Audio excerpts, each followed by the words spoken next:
مجھے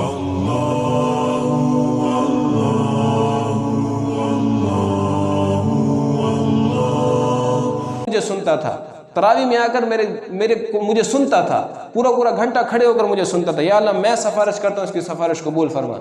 حدیث پاک میں ہے یشفعان، دونوں کی سفارش قبول کی جائے گی۔ اللہ تعالیٰ کہے کہ اے بندے چل آج تیری جنت پکی ہے، ان دونوں کی سفارش کی وجہ سے تیری جنت پکی ہے۔ تو لہٰذا رمضان مبارک کا برکت والا مہینہ ہے، کتنی پیاری راتیں ہیں، کتنے پیارے دن ہیں۔ ابھی تو صرف ایک ہی ہفتہ گزرا ہے، کتنا رمضان مبارک پڑا ہے، ہمیں اس کی قدر کرنی چاہیے، اور خصوصاً قرآن کے ساتھ تعلق جوڑیں، قرآن کے ساتھ تعلق جوڑیں۔ جس کا قرآن کے ساتھ تعلق ہو جاتا ہے نا، اس کا بیڑا پار ہو جاتا ہے۔ قرآن ہے ہی ایسی چیز کہ جو قرآن کے ساتھ لگاتے ہیں تو اس کا بیڑا پار ہو جاتا ہے۔ امام راضی رحمۃ اللہ نے ایک واقعہ لکھا، ایک بندہ تھا، اس کا کوئی اولاد اس کی نہیں تھی، جب وہ فوت ہونے لگا تو اس کی بیوی حمل پر تھی۔ اس نے بیوی کو وصیت کی کہ میں فوت ہو رہا ہوں اور میں یہ وصیت کر رہا ہوں تمہارے پیٹ کے اندر جو بھی حمل ہے، چاہے وہ بیٹا ہے چاہے بیٹی ہے، جب یہ پیدا ہو اور بڑی ہو جائے یا بڑا ہو جائے، 6 سال کے بعد تم نے اس کو حافظ بنانا ہے، یہ میں وصیت کر کے جا رہا ہوں۔ اب وہ بندہ فوت ہو گیا، 4 مہینے کے بعد اس کی بیوی کو حمل ہو گیا، اب وہ وضع حمل ہوا، بیٹا پیدا ہوا، اب اس نے اس کو پالا پوسا بڑا کیا، جب 6 سال کا ہو گیا، 6 سال کے بعد اس کی بیوی نے اس کو پکڑا، مسجد میں استاد کے پاس بٹھایا، کہا کہ اس کے باپ کی اور میرے خامن کی یہ وصیت تھی کہ میرا بیٹا جب 6 سال کا ہوگا نا تو تم نے اس کو حافظ قرآن بنانا ہے۔ اب میں یہ بتا رہا ہوں کہ قرآن کے ساتھ تعلق کا کیا معاملہ ہوتا ہے، تو میں یہ وصیت پوری کرنے کے لیے اس کو بٹھاؤ اور اس کو پڑھاؤ۔ اب استاد اس کو بٹھاتا ہے، اس کو پڑھاتا ہے، پڑھو بسم اللہ الرحمن الرحیم، چھوٹا بچہ ہے، اب وہ پڑھتا ہے بسم اللہ الرحمن الرحیم، آج کے دن کا تمہارا یہی سبق ہے۔ اب وہ بچہ سارا دن شروع سے لے کر صبح سے لے کر شام تک وہ اس کو رٹا لگاتا ہے، بسم اللہ الرحمن الرحیم، بسم اللہ الرحمن الرحیم، چھوٹا بچہ ہے نا۔ اور حدیث پاک میں آتا ہے کہ جب بچہ بولنے لگے نا تو اس کو پہلے اللہ کا نام سکھاؤ، حدیث پاک میں تھا۔ لیکن آج ہم تو بچوں کو گالیاں سکھا رہے ہوتے ہیں، چھوٹا بچہ ہے ابھی وہ زبان اس کی کھل رہی ہے کہ وہ گالی نکال رہے ہیں۔ ہمارے استاد جی فرماتے تھے کہ ایک مرتبہ میں کسی جگہ پر گیا تو ایک آدمی نے مجھے کہا کہ وہ بڑا خوش تھا، میں نے کہا بڑے خوش نظر آ رہے ہو، کہنے لگا کہ میں آپ کو ایک بات بتاتا ہوں، میرے بیٹے نے گالی سیکھی ہے، لا حول ولا قوت الا باللہ، چھوٹا بچہ گالی سیکھے اس پر خوش ہو رہا ہے، باپ خوش ہو رہا ہے کہ میرے بیٹے نے گالی سیکھی ہے۔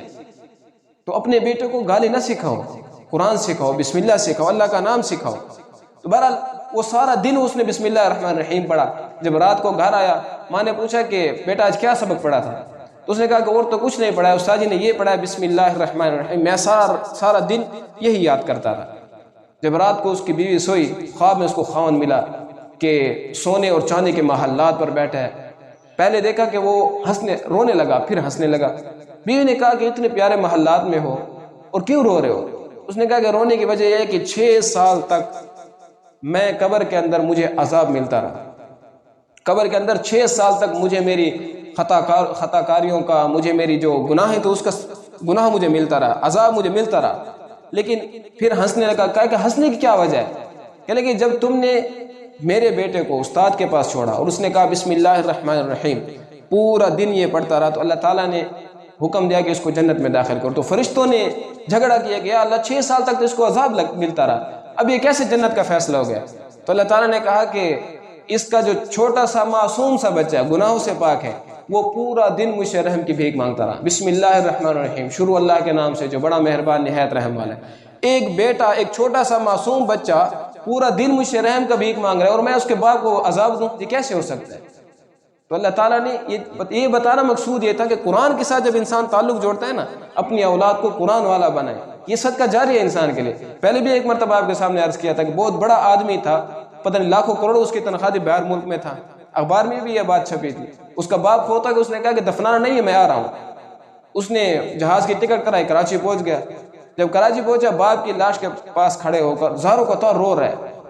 تو اس ساتھ والے ساتھیوں نے کہا یار ہر کسی نے مرنا ہے، تیرے باپ فوت ہو گئے تھے، ہم سب نے جانا ہے، پریشان نے کیا؟ اس نے کہا میں اس وجہ سے نہیں پریشان ہوں کہ میرا باپ فوت ہو گیا، میں اس وجہ سے پریشان ہوں کہ اس نے مجھے دنیا کی تعلیم تو اتنی دی کہ میں نے اتنے ڈگریاں حاصل کر لی، میں باہر ملک میں کما رہا ہوں، لیکن اس نے مجھے دین کی تعلیم نہیں دی، مجھے نماز جنازہ نہیں آتا، میں کیا پڑھوں گا؟ تو جب اپنے بچوں کا تعلق تم دین سے توڑو گے نا تو پھر یہ عمل ہوگا کہ بیٹے نماز جنازہ بھی نہیں پڑھیں گے۔ آج ہم زندوں کے ساتھ تو دھوکہ کرتے ہیں، مردوں کے ساتھ بھی کر رہے ہوتے ہیں۔ نماز جنازہ نہیں آتا، جا کر پیچھے ہاتھ باندھ کر کھڑے ہو جاتے ہیں، تو مردوں کے ساتھ بھی دھوکہ ہے نا۔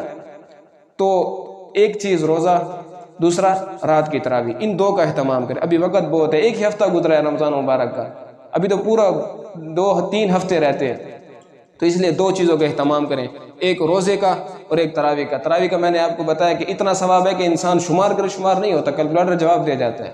اللہ تعالیٰ سے دعا ہے کہ اللہ تعالیٰ ہمیں رمضان مبارک کی قدر کرنے کی توفیق عطا فرمائے، دن کا روزہ اور رات کی تراویح پڑھنے کی توفیق عطا فرمائے۔ وآخر دعوانا الحمدللہ رب العالمین۔